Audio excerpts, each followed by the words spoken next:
Here are 4 takeaways from an incredible fireside chat with Stacy Brown-Philpot, who is the former CEO of TaskRabbit. She currently runs a venture firm called Cherry Rock. This was part of Glue Club, which is a community I've talked about. The first thing she talked about was her time at Google. And the point she made is this: when you have an opportunity to join a rocket ship, just get on. Don't worry too much about the title, about what the responsibilities will be. The responsibilities will match who you are as a person rather than a title. And as the company grows, you're going to grow as well. The second takeaway was about change. So much change is happening. Companies are getting restructured. The impact of AI is being felt. Lots of people are being laid off from their jobs. And the way that she framed change was that change can be both good and bad.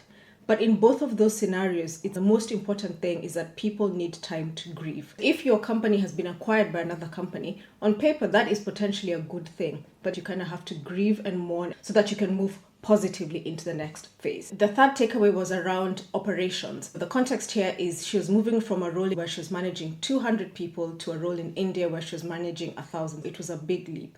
And she asked for advice. And basically the person said to her, operations is the art and science of making trade-offs. So every day you have to figure out as a leader, when it comes to product, when it comes to design, what trade-offs are you making and are they in the best interest of the company? But also adapting and adjusting as you go along. So there were a couple of questions that came up. First was about that pressure when she stepped down as CEO from TaskRabbit. Obviously, her being a Black woman in a very powerful role, lots of people being like, you represent something in the community. What are you going to go off and do next? And I love the fact that she framed her next steps in terms of impact.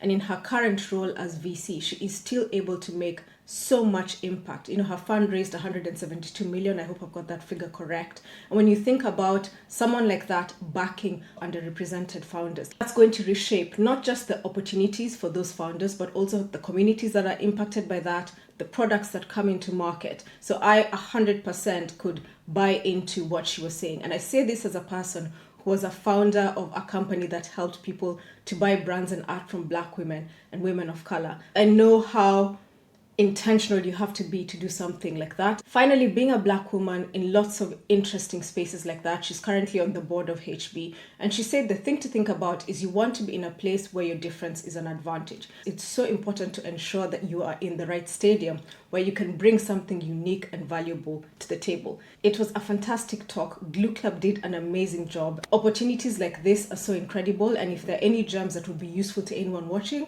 I just wanted to share those.